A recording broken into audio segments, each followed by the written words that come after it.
जय श्री राम दोस्तों। दोपहर का समय है और पति देव को लेके मैं चली गई हूँ डॉक्टर के यहाँ, क्योंकि इसी टाइम डॉक्टर का अपॉइंटमेंट था।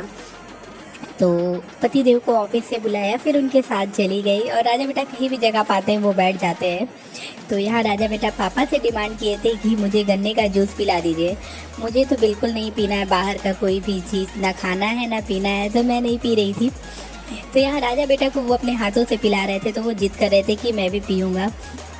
और हम लोग काफ़ी देर से खड़े थे क्योंकि अभी तक मेरा नंबर नहीं आया था। फाइनली जाके जब मेरा नंबर आया तो मैं गई डॉक्टर के पास, फिर मैंने सब कुछ बताया उनको।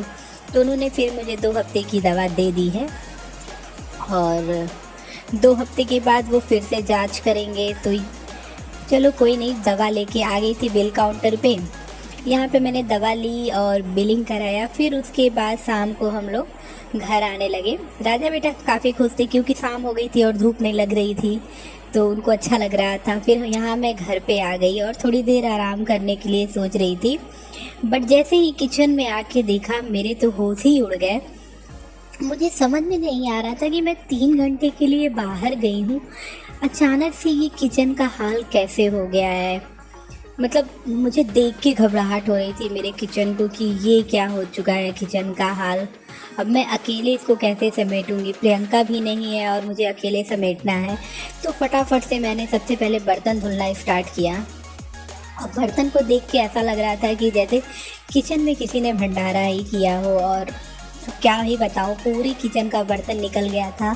उसको धुलते धुलते मुझे करीबन आधे घंटे लग गए, क्योंकि स्टैंड में एक भी बर्तन नहीं था कि हम कुछ कर सके। अगर हमें पानी भी पीना है तो बर्तन धुल के ही पीना था। मतलब इतना बर्तन निकल गया था। बस मुझे यही नहीं समझ में आ रहा कि 3 घंटे में ऐसा क्या हुआ किचन में कि पूरा किचन उथल फुथल हो गया। खैर कोई नहीं, ये जो पसारा फैला हुआ है इसको मुझे ही साफ़ करना है। तो बस इसको साफ़ करने में मैं लग गई थी। दिमाग तो इतना ख़राब था कि क्या बताऊँ, लेकिन फिर भी करना था मुझे। तो अच्छे मूड में या ख़राब मूड में मैं बस करने में लगी थी, उसी धुन में लग गई थी कि चलो आज करके इसको साफ़ करेंगे। क्योंकि इन सबको करने के बाद अभी 7:30 बज रहा है और मुझे फिर खाना भी बनाना रहेगा। खाना बनाने के बाद फिर बर्तन जूठे होंगे, सब खाना खाएगा, फिर मुझे मांजना होगा बर्तन। खैर कोई नहीं, बर्तन धुलने के बाद मैंने ये गैस वगैरह भी साफ़ किया, क्योंकि गैस वगैरह भी बहुत ज़्यादा गंदे हो गए थे। तो मैंने फटाफट से गैस, प्लेटफॉर्म सब कुछ पोंछना स्टार्ट कर दिया है। ये सब भी इतने ज़्यादा गंदे हो गए थे, चाय गिर गया था, दूध गिरा था। मुझे बिल्कुल समझ में नहीं आ रहा है कि आखिर क्या हो गया था किचन में। तो बस ये सब चीज़ें मैं साफ़ कर रही थी अच्छे से। गैस को मैंने अच्छे से क्लीन किया, इसलिए कि मुझे अभी खाना बनाना है और गैस जब तक साफ़ नहीं रहता है मुझे खाना बनाने का बिल्कुल मन नहीं करता है। मैं जब भी खाना बनाती हूँ तो गैस को हमेशा क्लीन कर देती हूँ और बाकी भी जो प्लेटफॉर्म है उसको भी मैं अच्छे से क्लीन करती हूँ, ताकि मुझे खाना बनाने में कोई दिक्कत ना हो। और मैं सब कुछ अच्छे से पोंछ रही थी, क्योंकि अभी पति देव दूध लेने भी गए हैं, दूध भी आ जाएगा, फिर मुझे दूध भी खौलाना था। तो यहाँ पे मैं अच्छे से पोंछ के इधर का एरिया भी साफ़ कर रही थी जिधर मैं बर्तन धुल रही थी, क्योंकि सिंक वगैरह भी धुलना था। मैं बर्तन धुलने के बाद कभी भी बर्तन रखती नहीं हूँ। मुझे बहुत ही बोरिंग सा काम लगता है कि बर्तन को स्टैंड में मैं लगाऊँ। ये काम मुझे बहुत बोरिंग लगता है। प्रियंका रहती थी तो काफ़ी गुस्सा करती थी कि आप ये क्या करती है यार, बर्तन धुल के पूरा फैला देती है। मेरी शुरू से आदत, लेकिन आज प्रियंका नहीं है तो मुझे ये हटाना था। तो किसी तरीके से धुलने के बाद मैंने बर्तन भी हटाया, उसको स्टैंड में रखा है। नहीं तो ये काम मैं बिल्कुल नहीं करती हूँ। बर्तन धुल के धीरे से हट जाती थी, वो काम प्रियंका करती थी, वो हटाती थी। और फिर मैंने सिंक को एकदम क्लीन कर दिया है। और अभी आप मेरे किचन का हाल देखिए, मैंने कितना अच्छा एकदम साफ़ सुथरा क्लीन कर दिया है। फिर यहाँ दूध आ गया था तो मैं दूध भी निकाल दी हूँ खौलने के लिए, क्योंकि दूध 2 घंटे हो गए थे आए हुए और नहीं खौलाती तो गर्मी का टाइम है, दूध भी फट जाता। फिर यहाँ पतिदेव का फ़ोन आया था कि यार ऐसा करो कि तुम आज दाल चावल बना दो, दाल कुछ अलग तरीके से बनाना। तो बस मैंने कुकर रखा, उसमें प्याज, टमाटर, लहसुन, मिर्चा सब पहले छौंक दिया और यहाँ दाल निकाल के धुल रही थी मैं यही सोच रही थी कि आज पतिदेव को दाल चावल खाने का क्यों मन हो रहा है रात में। जबकि वो जान रहे थे कि मैं काफ़ी थकी हूँ डॉक्टर के यहाँ से, फिर उन्होंने मेरा काम क्यों बढ़ाया है।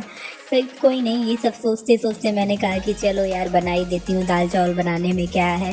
लेकिन दाल भी अलग तरीके से, तो यहाँ पे टमाटर काट के डाल रही हूँ अभी दाल में।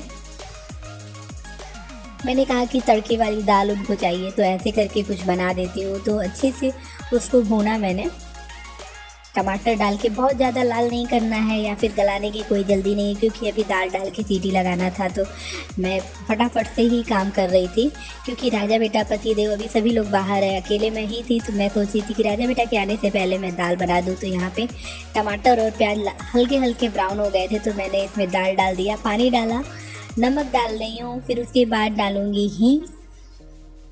हींग ज़रूरी है, रोज़ डालती हूँ मैं दाल में हींग। और फिर उसके बाद मैंने उसमें डाला है हल्दी, और फिर लगा दिया कुकर का सीटी, क्योंकि दाल होने में मुश्किल से 15 मिनट लगेंगे और दाल हमारे बन के तैयार हो जाएगी।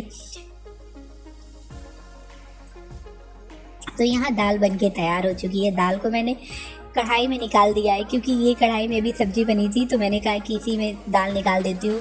फिर गैस चालू करके मैंने चावल भी रख दिए थे। तो चावल रखने से पहले मैंने चावल को भिगो दिया था, और अभी कुकर में पानी डाल के उसके अंदर चावल डाल रही हूँ। और मैं हमेशा उंगली से ही नाप लेती हूँ पानी का। तो यहाँ पे कुकर की सीटी लगा दी हूँ मैं, और अभी ये खाना तैयार हो गया। आज मैं पतिदेव को थाली बिल्कुल भी सजा के नहीं दी हूँ, क्योंकि मैं थक गई हूँ और मेरा बिल्कुल मन नहीं हो रहा है, और राजा बेटा मेरे थाली के साथ खेल रहे हैं।